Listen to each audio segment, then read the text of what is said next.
On a vu que le carbone, C, est nécessaire à la synthèse de toute biomolécule, donc nécessaire en très grande quantité. Mais les micro-organismes n'assimilent pas tous les mêmes substances carbonées. Certaines espèces bactériennes peuvent utiliser un nombre très important de sources carbonées différentes. C'est le cas notamment de certains pseudomonas. A l'inverse, d'autres bactéries ne pourront utiliser qu'une molécule très spécifique comme source de carbone.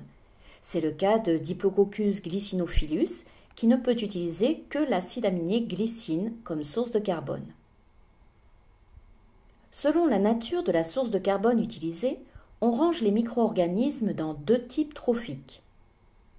Les micro-organismes dits autotrophes utilisent le carbone sous forme minérale, comme par exemple des gaz. Ainsi, le dioxyde de carbone peut être utilisé par les bactéries du genre Nitrosomonas présentes dans le sol et dans l'eau. Ils sont ainsi capables de fixer le CO2, c'est-à-dire de l'utiliser pour synthétiser leur matière organique.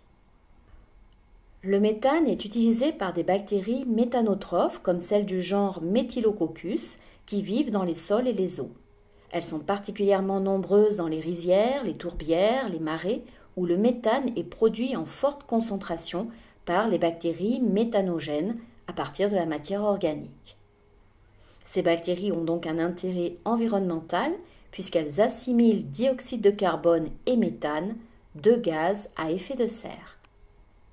Les ions hydrogénocarbonates, HCO3-, peuvent être utilisés par des cyanobactéries marines du genre Synechococcus. Les micro-organismes hétérotrophes utilisent quant à eux le carbone sous forme organique. Les principales sources de carbone organique sont les glucides, utilisés par de très nombreuses bactéries hétérotrophes. Il y a tout d'abord les oses, avec comme chef de file le glucose. Presque toutes les bactéries hétérotrophes savent utiliser le glucose comme source de carbone. Cette catégorie comprend aussi le fructose, le ribose, le galactose, etc.